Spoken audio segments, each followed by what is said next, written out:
Grow Great is a city government leadership podcast with Lisa Norris and me, Randy Cantrell. Each week we share insights, experiences, and wisdom to help you and your leadership grow great. Our website is growgreat.com. Well, we have with us today Micah Gaudet. Micah is an AI guru in city government, is what I call him, but we'll explore that more.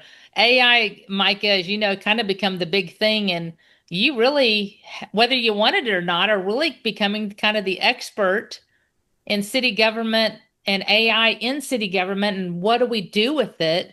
But I saw in one of your LinkedIn feeds, so we'll have you tell them who you are and what you do. But then I saw in one of your LinkedIn feeds, you were like top 50. So I want to know about that too. So let's talk about who you are first, and Awesome. then we'll go into the top 50. Thanks, Lisa. And first off, I am super excited to be on this podcast. I'm a huge fan of the Grow Great podcast.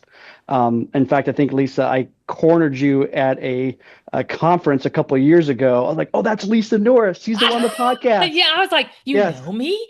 Yes. So I'm a huge fan of this podcast. It's amazing. I've gotten so much out of it. So Good. I Thank feel like you. I feel like a fanboy right now. To hang out with the Wow, we with got the a fan band. club, Randy. Yeah, of one. We are kind of famous. A Yeah. fan club of one. Yeah. Yeah. All right. So first off, it's really cool, and thank you for inviting me on this You bet. podcast here. It's awesome.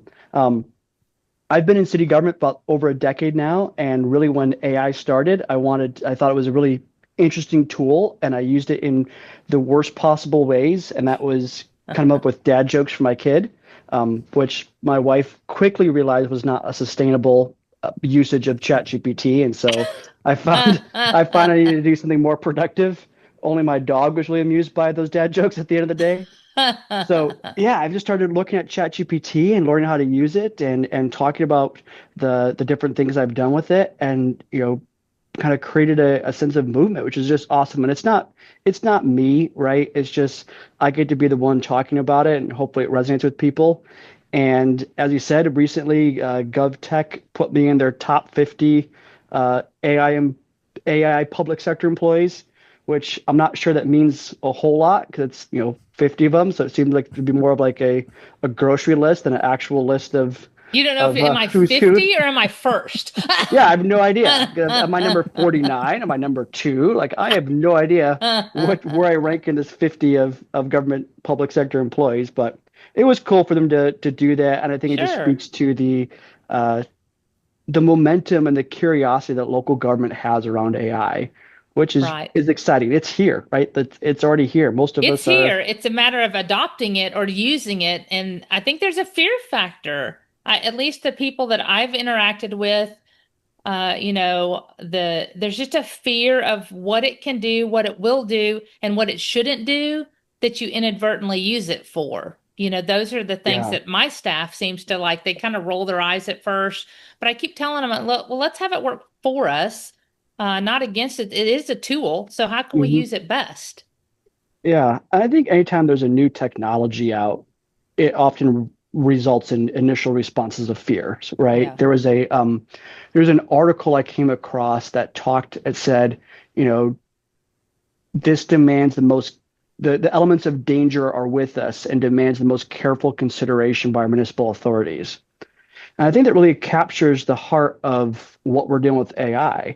Now, this article is actually written, I think, in the 1887 in a New York Times article talking about traffic. We've completely solved the traffic problem, so we can't We have. imagine what that must have been like back in those days to be so concerned about traffic and cars and the dangers of automobiles, right? So it's just, completely foreign world to us. But, I've come across articles from the early 1800s talking about photography, talking about the telegraph, that have the exact same type of terminology and fear Mhm. as I see today with AI. And so what I tell people when we talk about AI and being afraid of AI is, number one, you're in really good company, right? Just because like a lot of people have been afraid of things before, and that's okay. And you want to you don't want to dismiss those fears. You want to be careful because those fears are a signal that something could go wrong, and you'll be Right. careful for sure, right?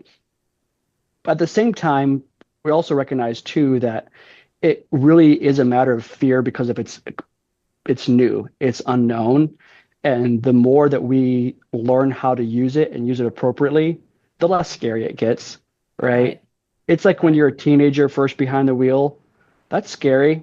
Well, If it's for the not parents, for if sure. it's not scary for you, it's definitely scary for your parents, Right. 100%, right?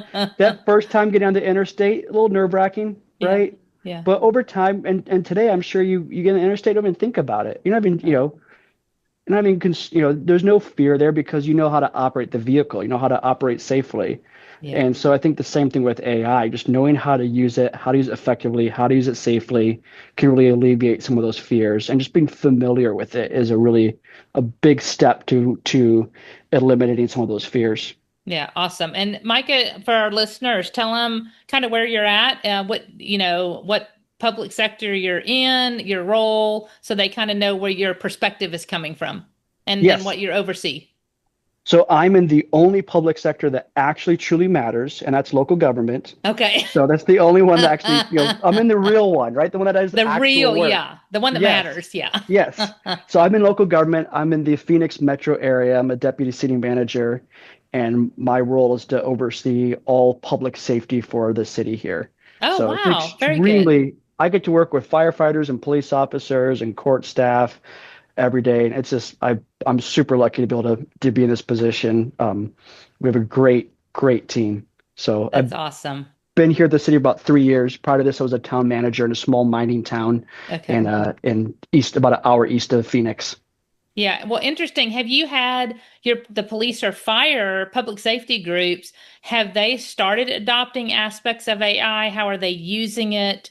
I'd be interested in that if they are getting into that, or if you're just trying to do what all of us are trying to do, which is introduce it to them on how they could use it. Yes. So the way I introduced it, I don't know if this is the right way to do it, the wrong way. I think everyone has each city is unique in how they roll this out or how they adopt it. And um, I'll share the story of how I did it, but I would just say that, really do what's best for you and your city. You know your context better than anyone else. Hmm. What I did is when ChatGPT first came around, I started seeing the benefits for it, summarizing emails, drafting things, analyzing data, stuff like that. And my one-on-ones I have with my leadership, so one-on-ones with the police chief, with the fire chief, emergency manager, things like that. I just sat them down and said, "Hey, I want to show you this really cool tool. Here's what it does. If you want to use it, great. If you don't want to use it, cool. You're the chief of police. You're the fire chief. I trust you. You're gonna, trust you to do it." So I just showed him it and said, "If you want to use it, great." And the reason why I felt comfortable doing that is if I can't trust my fire chief, if I can't trust my police chief to read the responses from ChatGPT and have a critical eye and take, not believe everything they see in the internet kind of thing, Hmm. I probably have some bigger problems than just that, Good right? point. Good point. So I have a high level of trust in my team, and I Sure. know not everyone has that, right? I know not, that may not be the case down the ranks. I get that, but at my level with the Chiefs, I really trusted them to have discernment and to have wisdom in how they use and deploy AI. And to this day, they constantly do it, right? Memos that are written or things like that. It's extremely helpful. Yeah. I'll tell you this too. One of the ways it's extremely helpful for me, I've never worked a day in a firehouse. I'm not a firefighter. I don't know that world as really well. Hmm. And there's some terminology that the fire service uses that can be really confusing at the city management level and vice versa. And what I found is a lot of our quote unquote tension or fights, whatever you want to call it, that occur between management and the fire service was just a matter of not understanding each other Yeah. and able to use AI to say, okay, hey, this is my chief saying, what does this mean? Or to show the chief, hey, use AI when I say this, use AI like ChatGPT to put it into city management speak. And Yeah. so that was extremely helpful to be on the same wavelength. And there was one situation where we had a budget request for ticks from our fire chief. And I was sharing with Randy before in the quote unquote green room before we went live here. I grew up in Wisconsin. I grew up in the in the North Woods. And last time I heard of ticks, those were things we pulled off off of each other from Yeah. hiking in the woods all day long. I was like, Yeah. why do we need to buy True. ticks for, right? Like, That's what it means to me in Oklahoma. yes, exactly. Well, he's referring to thermal imaging cameras, not actual bugs. But it was Oh, helpful. I used a tool called Perplexity, and what I did with that was to say, okay, what are NFPA compliant thermal imaging cameras? And it gave me a kind of synopsis of what this was, and also gave me some pricing. It kind of use it as like a sort of Google search engine, right? right. So it gives you pricing, and from there I was able to see, okay, if I have a budget request and for a thermal imaging camera and it's $200, I'm probably not getting a good deal, and it's not actually NFPA compliant. It's probably not legitimate. At the same time, if I have a request for a thermal imaging camera, it's $20,000. I'm Mhm. probably paying a lot too much. So that type of context was super helpful for me to be able to evaluate the budget requests and being informed when I evaluate the budget request. Right. It was super helpful, and that was a result of Perplexity AI. So AI helped us to be more communicative and make a good decision together based on all the information. So I know the common in our city, we're looking at a couple different things. We've just implemented the enterprise level Microsoft Copilot. So we Mm, are started using that this past summer. I'm not sure when it came out, but that's when it was kind of introduced to us, and we're rolling it out slowly. It's expensive, and we're in a tight budget. yeah, So, but that's been good. We obviously use Chat GPT, and then they rolled out Madison AI.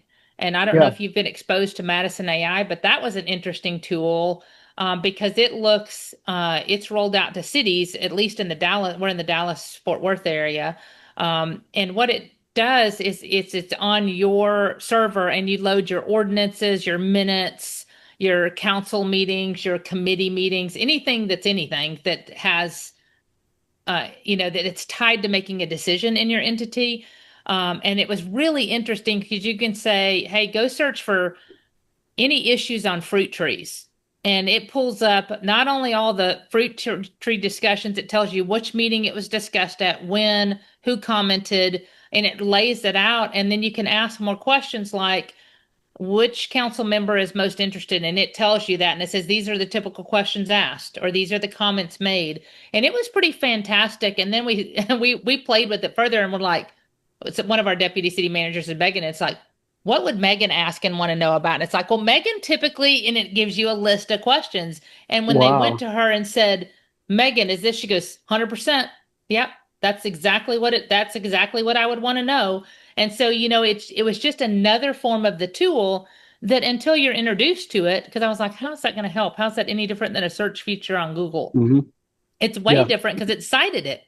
It yeah. cited it in minutes. It cited it whether it was a council meeting, the minutes from a council meeting, a decision at a council meeting, if it went to committee first. So it's Hmm. really fascinating the power and how each tool, we just did it on a pilot, but I think we're going to continue. We're going to actually, implement and use that long term because it was quite beneficial to the people that tested it as another form of AI and its benefits for cities. Have you come across any other tools besides those common, the Microsoft Copilot and ChatGPT that you guys are using or that you've researched that's really beneficial? I know you just mentioned one, but any others that would help cities to research and look at?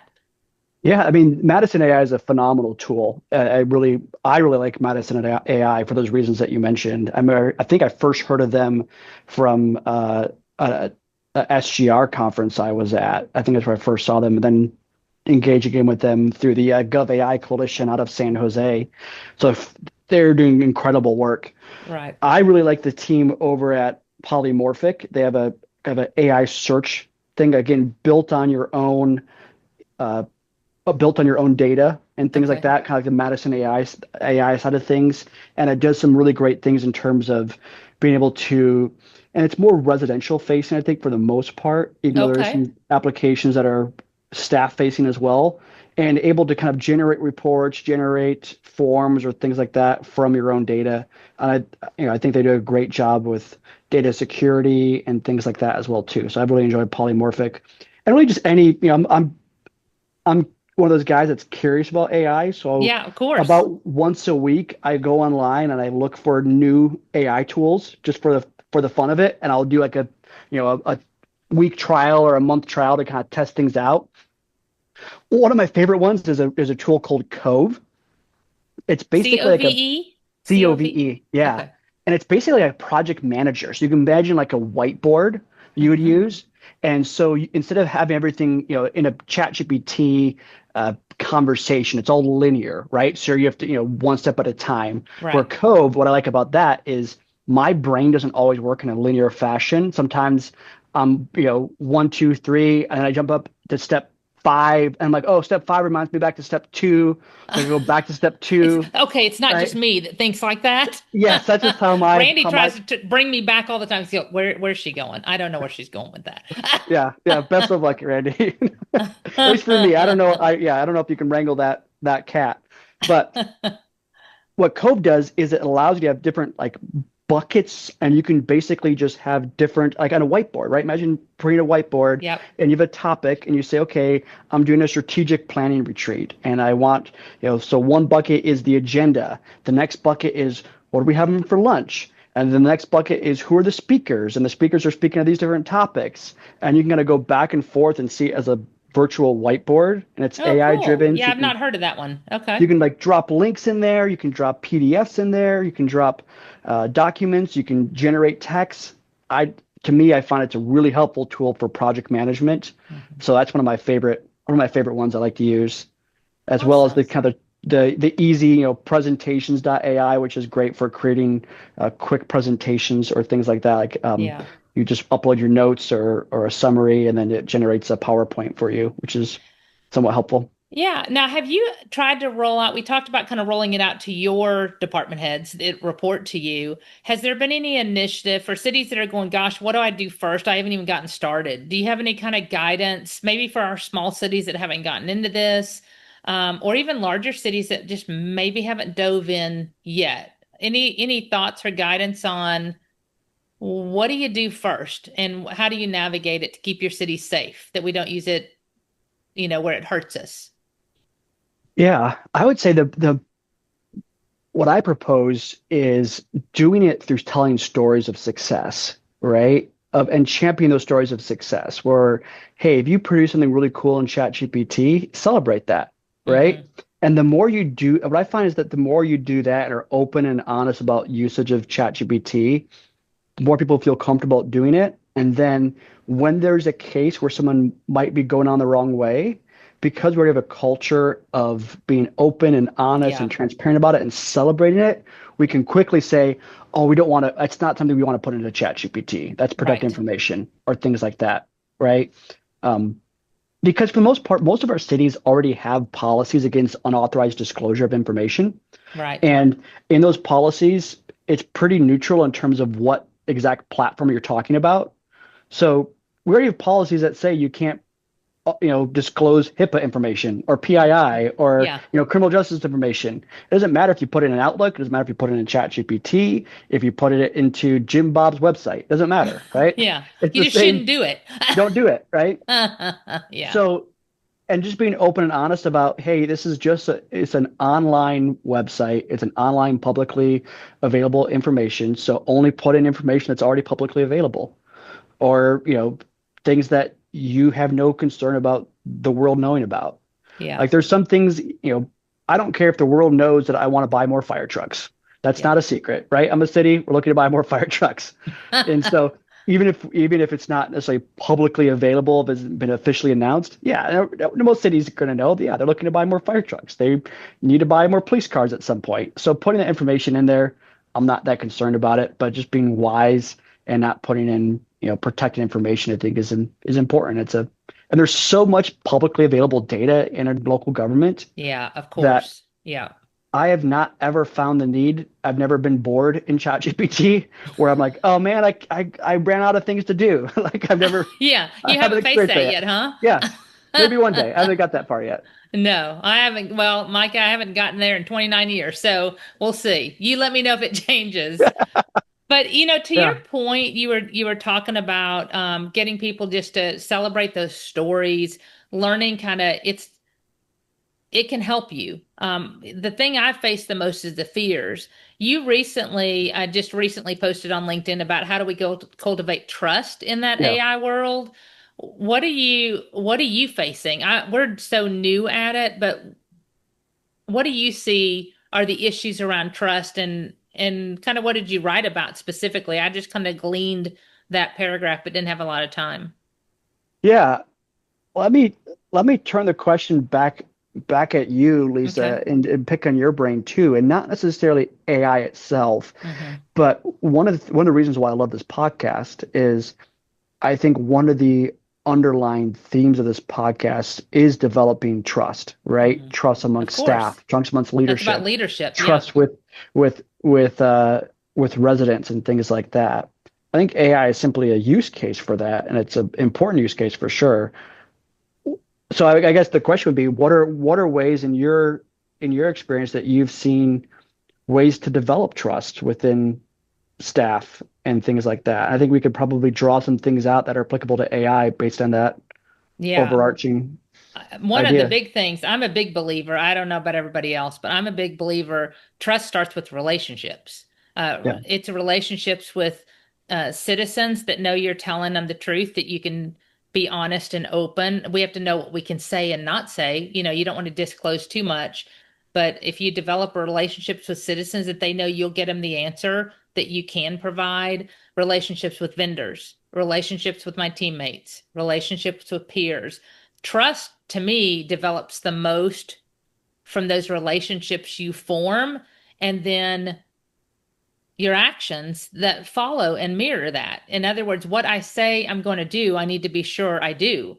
Hmm. And what I do needs to match integrity and honesty and openness and thoroughness. You Yeah. got the full answer. I don't have to keep digging to get the full answer. I don't give you one nugget at a time. That for me, I think is what's I've prided myself on over time that has worked for me, and I think works for most if you do it well. Because Hmm. everything I do, when I need something, when I needed to talk to you, I felt confident you were going to come on here, even though we don't have a long lasting relationship. We formed a relationship. I felt he'll come on the show and he'll tell us what we need to know about AI just Yeah. because we had met and spoke. And I Yeah. think we respect each other. Just the little bit we know, it's a relationship that's forming, right? Yeah. Yeah. Same with Randy. So for me, and I don't know, Randy, he's been in a different world. He works with local governments and then has been CEO level. But Randy, from a trust standpoint, I'd throw it then to you because you have a totally different perspective. Well, to me, it begins with, I'm going to trust you if I know you want my best. Excuse me. If I doubt or I question whether you want what's best for me, then I'm not gonna trust you. So, for me, that would be the key point. Yeah. So how does that then, in your mind, how does AI play a part in that, Micah? Yeah. I would say before I get to how does AI play the part in it, I'm going to set the context here. I think your point of relationships is really, really important. And one of the things I've challenged my staff to do is pursue the most human way possible to engage in any given topic or situation. And so what that means is if if there's something going on, I need to talk to someone, or there's an issue going on, or whatever, I physically get up from my desk and walk to that person's office that I need to talk to. And if they're there, I have a face-to-face conversation. That's the most human way for me to have a conversation. If that doesn't work, maybe I can't get up for whatever reason, I'm providentially hindered from doing that. There's this really weird app on everyone's phone that it looks like kind of a half, like a crescent moon. It's the phone icon where you can call people, which is so it's on every single one. What? Yeah, I know it's crazy. Yes, phones aren't just for texting. Right. So the next step is, okay, I'm going to call the person and talk Yeah. to them on the phone that way. Because again, a very human way, I can talk to them, I can hear their responses, I can hear their pauses, and I can make sure that they understand and I understand them on a human level to be able to solve this problem or moving consensus towards a solution or move the needle forward. And then the next one is, if I can't do that, then we have instant messaging or text messages. And oftentimes a text message or instant message is to schedule a time in which I can either call them on the phone or meet with them in person. And then the very last thing I do, if absolutely necessary, I'll send an email. And that's the last resort. And really, email is what I use just to send files. That way I can have a productive conversation. But it's looking at it, okay, how can I make sure, because I believe relationships are so important, like you mentioned, and knowing that the person has my best interests in mind and I have their best interests in mind, and I know that person, that's done through human interaction. And so then when I look at AI, it's okay, what can I do to make sure I prioritize human interaction with people?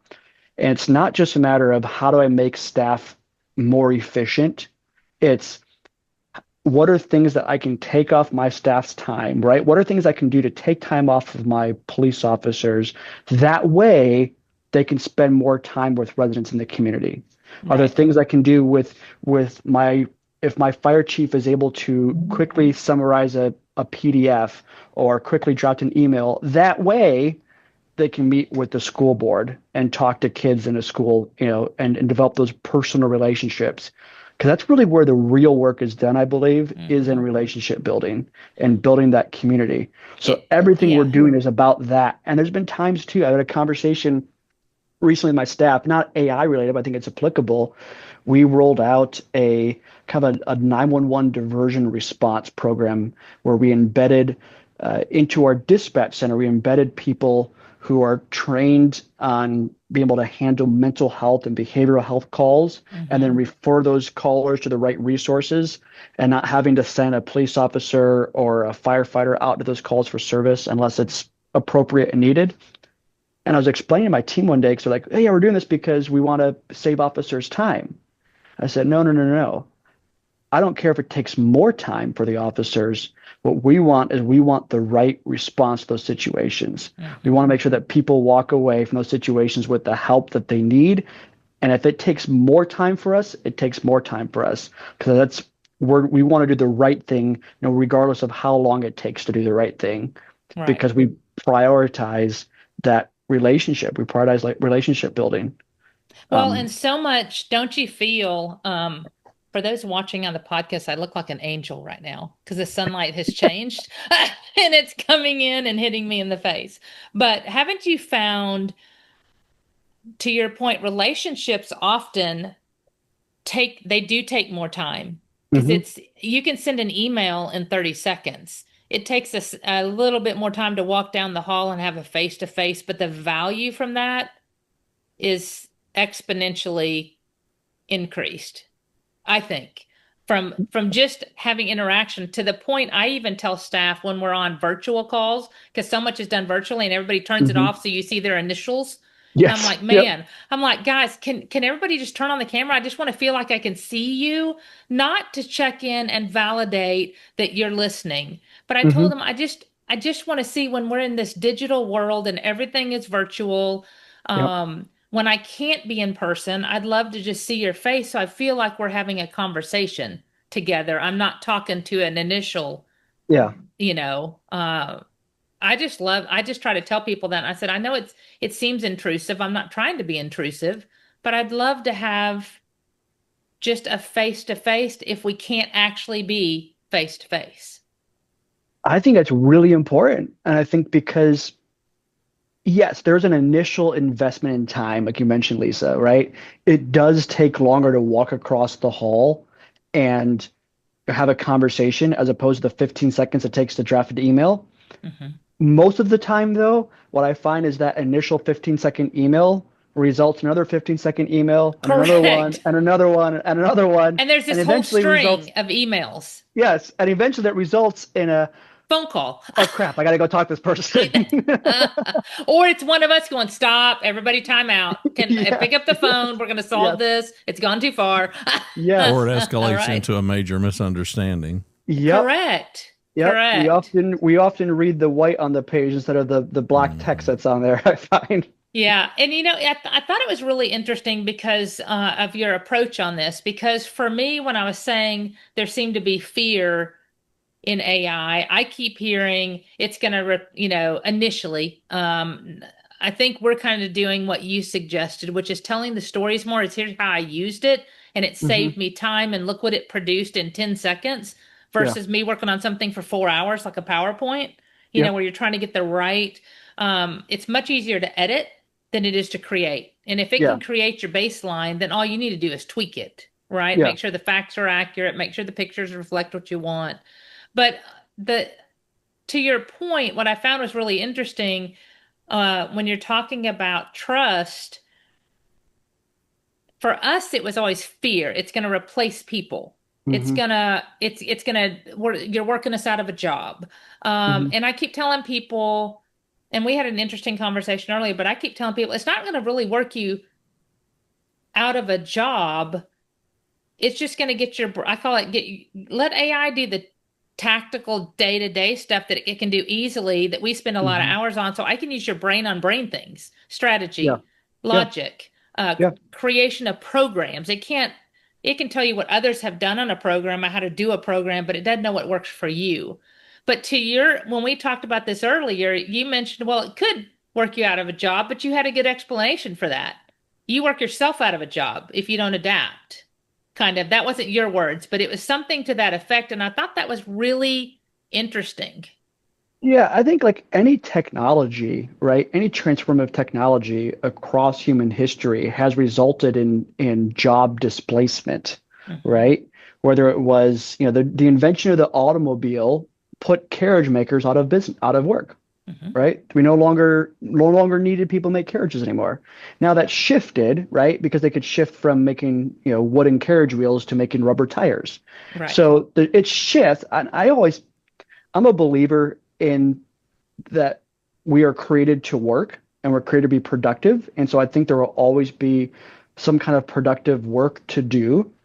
And I think some of the most productive work we can do is in relationships. Hmm. So I want to draw the thread from yes, this is and why I think trust is so important and why evaluating and measuring AI solutions from the perspective of trust is so important.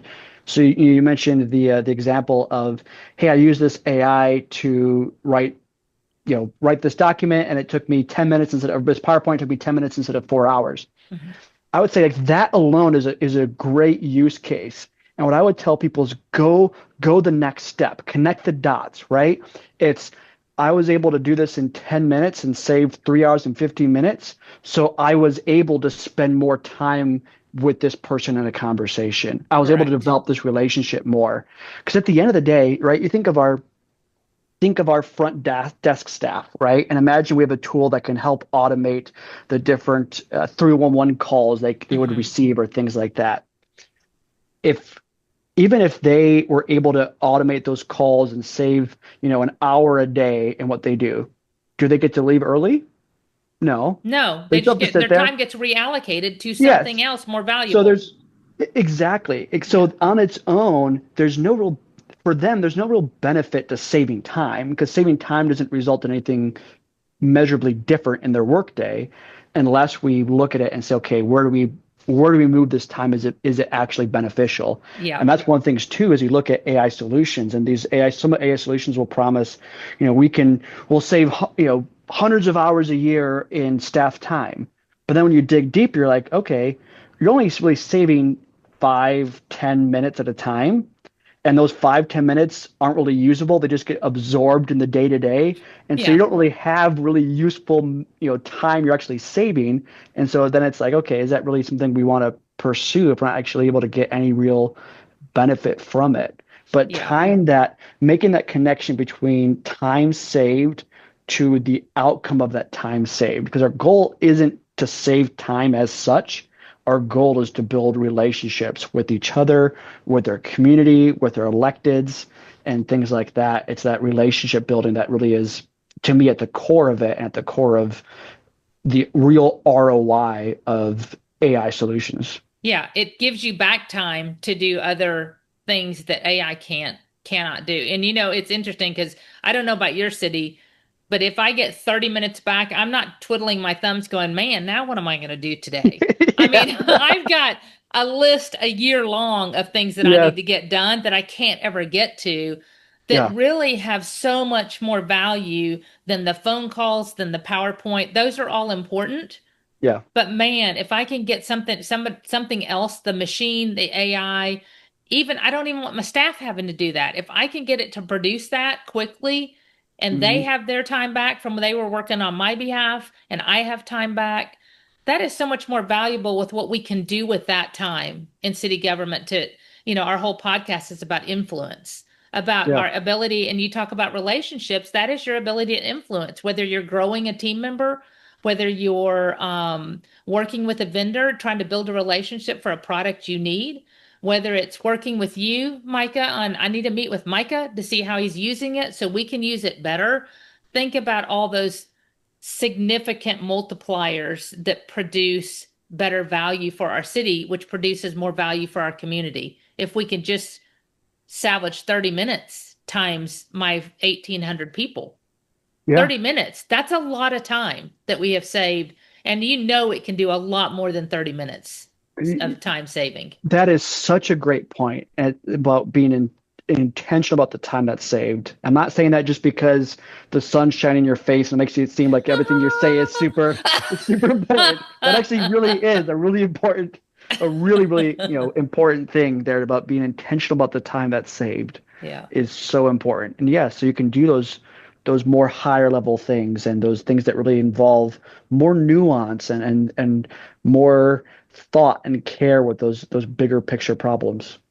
Well, and we're going to continue for our listeners. Randy and I just really talked about this. This is becoming AI and in city government is becoming I call it the kind of next new thing, and it's not so much new. It's probably newer for us. Local government's typically a little bit slower to the table than other industries, but I'm fascinated by it. And Randy and I talked about doing a mini series. And Micah, we are so grateful you came on the show because you had such uh, great insight at this. And you and I spoke a couple of years back at that conference, and I was like, man. And at the time, I think were you in IT at the time? Like, or I No, couldn't no, remember, or were you in ACM, or there was some role, and you're like, yeah, I'm just starting to explore this. It's fascinating. And you've yeah, I probably was been doing it really longer. curious. Yeah, I was Yeah. really curious at the time. I think back then I was just kind of AI curious. I think it was Um, post COVID, like it was like we were all getting back into conferences, like, what? I see you in yeah, person. You're human. yeah, yeah, yeah. You're not just an avatar. What is That's this? Yeah, right. That's yeah, right. But yeah, tell us more because as we're going to do this little mini series, we're going to try to get some practitioners on here of how different cities are using it because I know I'm interested. And if I'm interested and I'm in the city manager's office, there's got to be others of, like you said, the use cases. But yeah. you've done so much with it to help us kind of get started. Tell us a little bit. I know you've got an AI newsletter. Tell us kind of what that can do, and we'll post it, Randy, in the show notes like we always do for the users that want to come back. And then you also have a book. So can you talk Mhm. about those two things? Just kind of generally share what they might help with, what you share in those if people are interested, and if they're interested in the book, how do they get it? Yes, thank you. So I have the AI in government newsletter on LinkedIn, in which I look at different AI topics, whether it be from a big picture perspective, like the policy landscape or things like that, or new things that are on the horizon, like ChatGPT 5, or recently did one on AI overviews. Like if you type in Google something, you'll get that quick overview. And so talking through what does that mean for local government, or I'll go into like a specific use case, kind of walk through what I've done and how this might be applicable in local government. And on the use cases too, we do the first Wednesday of each month, I do a webinar with SGR, and I open my computer screen and show how to use AI in local government and walk through a specific use case and show how do you do this and what does this look like. And there's many times like any technology is failed me live on webinar. And so I'm going to walk through, okay, so what do we do now? It just failed. How do we manage this? Yeah, And so I just kind of walk through that. And it's just a way for me to engage in the conversation, right? I love it. You know, Yeah. you mentioned before about being an AI guru. I mean, that's a high level. I'm learning just as much as everyone else is. Yeah. And so what the AI newsletter really allows me to do and the webinars allow me to do is to share what I've learned, and then more importantly, to get feedback from other people. And I've learned so much from others as they commented on the newsletter, or as they've engaged and talked and asked questions on the webinars, and to hear from them like, oh, you're using it this way. I never thought of that before. That's a really cool use Yeah. case. And I you know, love that. all And I love that you're vulnerable. You know, you're just like them. Okay, that didn't work. So let's do whatever, let's try this now or let's do this. I think if they could see that, just that alone is going to reduce fear. They're like, well, if Micah had to, because you are a guru in my mind. Yeah, but you You do know are. that in the land of the blind, the one-eyed man is king. So you are the one-eyed man. thank you, Randy. I'm not sure how to. Yeah. We're all learning together, right? And Yeah, of that's the course. key point is, and that's really one of the things that I love about local government is, we're all learning together, right? No Sure. one And we're has the all magic. eager, typically to Yes. learn. Yes. And people are so, I find people to be so kind and willing to share their stories and share what they've went through and share their challenges and whatnot, which is just a great way to learn from each other on any topic, right? Really any Yeah. topic, but AI especially. It is so new.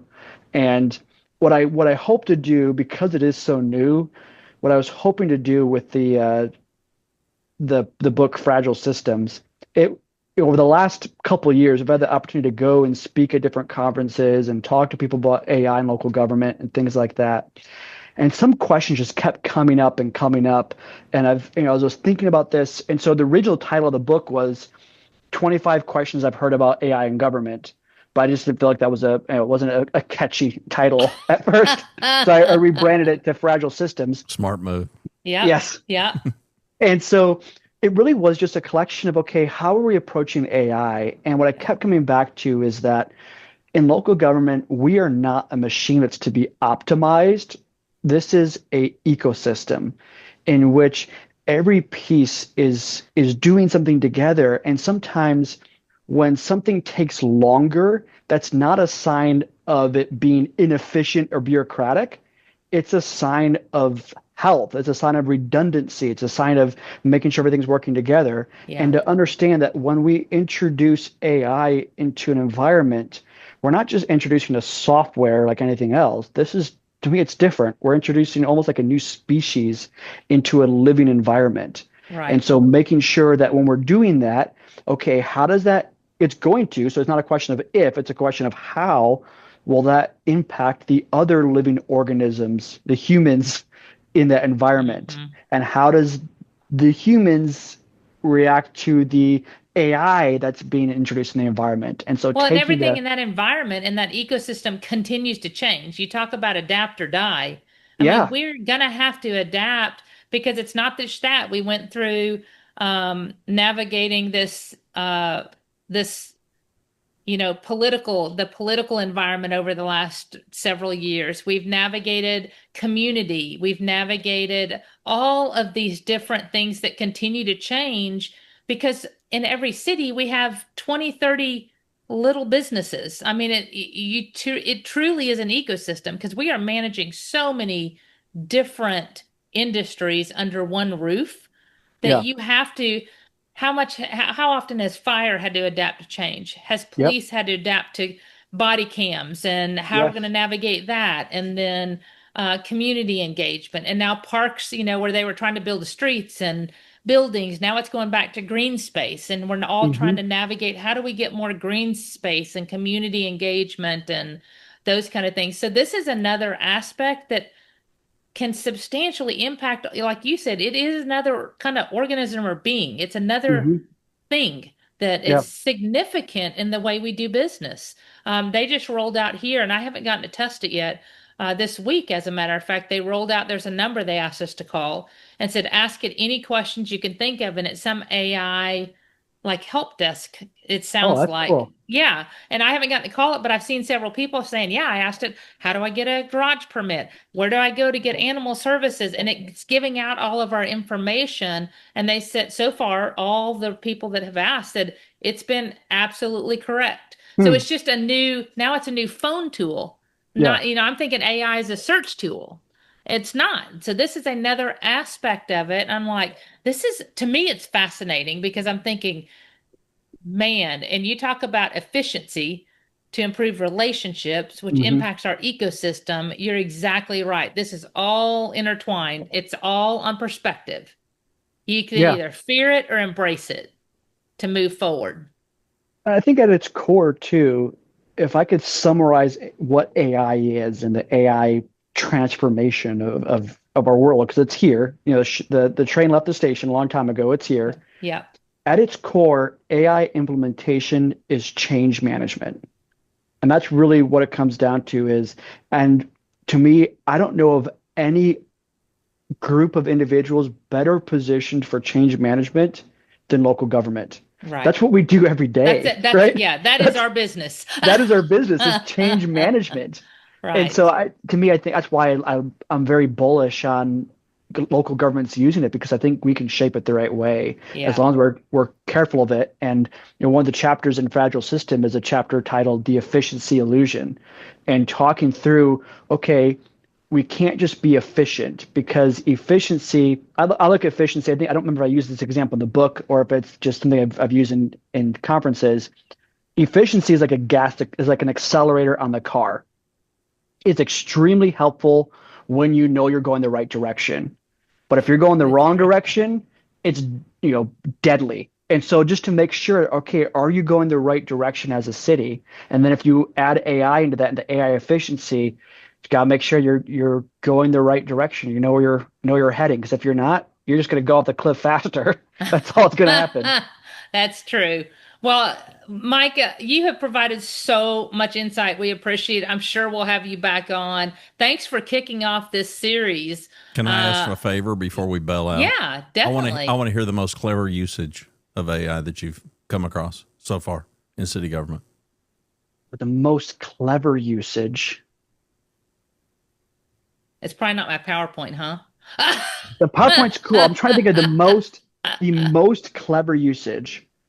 I think one of the most clever usages I've come across actually came from my team members, and they found a large language model that was used to predict website traffic, and they took that large language model and they used it to predict calls for service traffic in like residential development areas.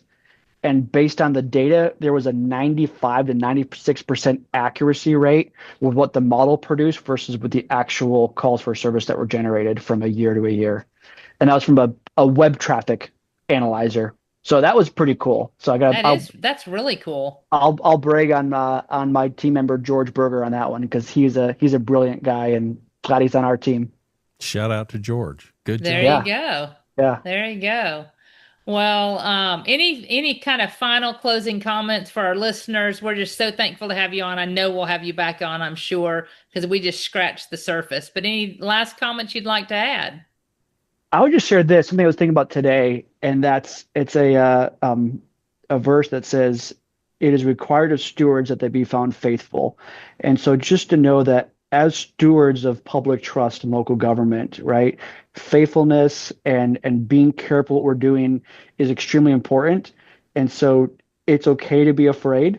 It's okay to do that as long as that fear leads to being faithful and being careful. I think it's the appropriate response.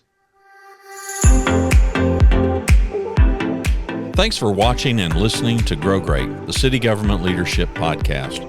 Our website is growgreat.com. For Lisa Norris, I'm Randy Cantrell. We hope you'll subscribe to the show, and we hope you'll tell a friend.